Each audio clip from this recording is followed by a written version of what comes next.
All right, YouTube, what is going on, bro? We're in the car drinking a C4 and a Lucky Charms cereal bar.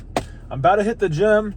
Sorry we missed last night. We are going to read Ecclesiastes 2 right now. I did skip ahead. Don't think that I missed my Bible time last night, bro, because I didn't. I'm going to be 100% honest with y'all.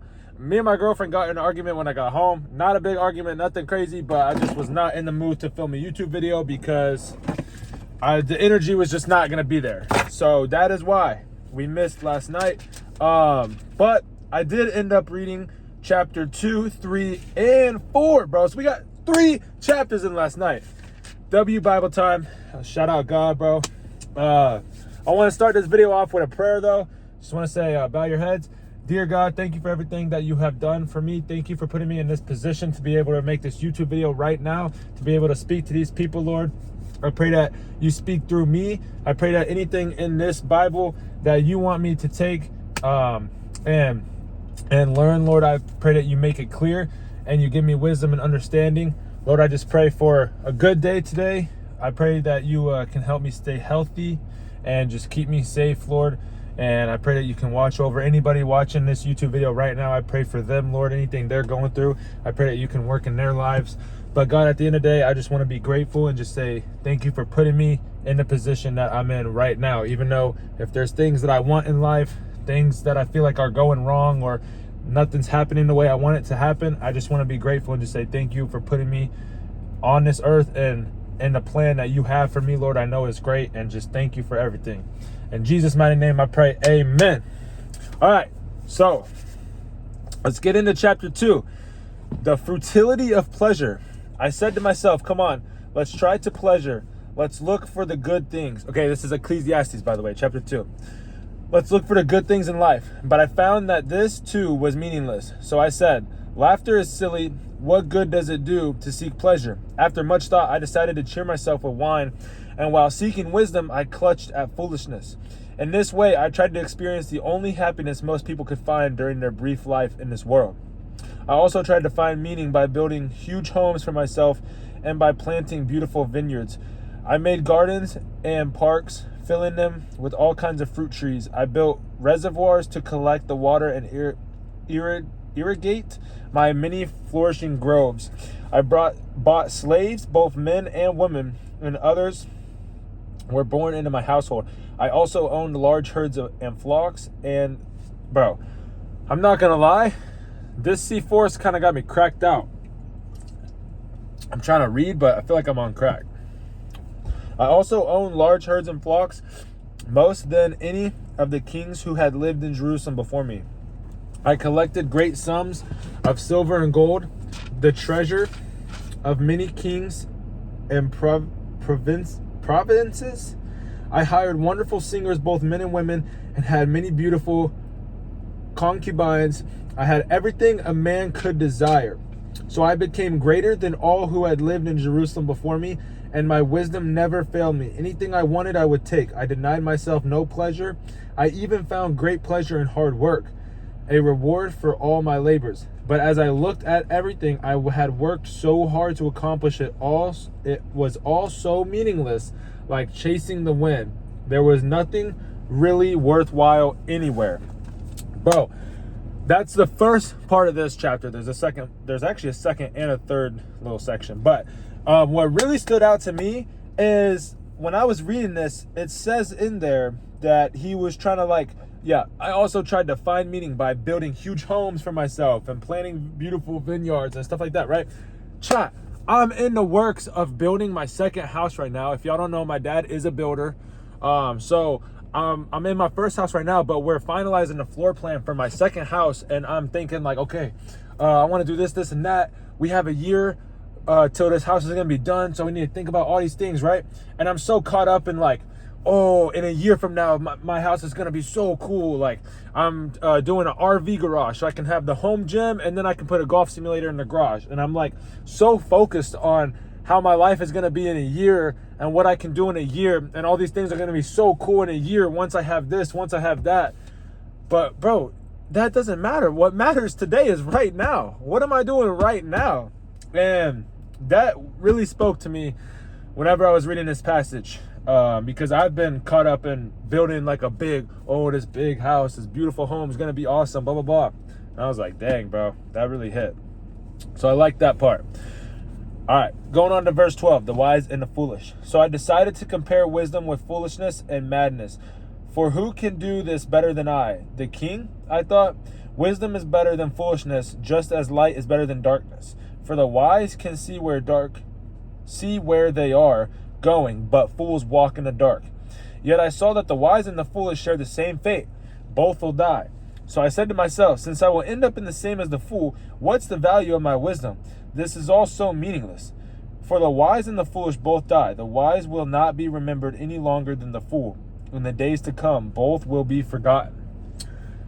Hold on. It keeps going. So I came to hate life because everything done here under the sun is so troubling. Everything is meaningless, like chasing the wind. I feel like a lot of people feel this way. I feel like this is a common thought amongst like depressed people who feel like they're lost in life, because they're gonna sit there and be like, well, what is the purpose of life? If this person works so hard every day of the week, they end up getting their dream life, $1 million mansions, big family, successful, happy life, happy wife, right? Whatever. And this other person is sitting there like, well, I got nothing going for me. I don't know where to go. I'm making no money. I'm working a minimum wage job, having to slave all day, doing nothing and getting nothing for it. And then they both die in the end. I feel like a lot of people will be like, well, what's the purpose of life if we all just die, right? That's basically what I'm trying to say. And I feel like this book, Ecclesiastes, like I said, we're only reading chapter 2 today, but I went on to chapters 3, 4, and I haven't read 5 yet, but I read 3 and 4. And it's kind of going in that direction of what because I'm pretty sure this is King Solomon. And he was basically just saying, I'm a king, I have all this stuff, but I realized that no matter how wise I am, no matter how foolish I am, no matter how big of a king I am, no matter how much of a peasant I am, we're all going to die in the end. And we're going to go on. I think it might talk about it. Yeah, I think it might talk about it in this next section. So let's see what he says. He says, verse 18, the fertility of work.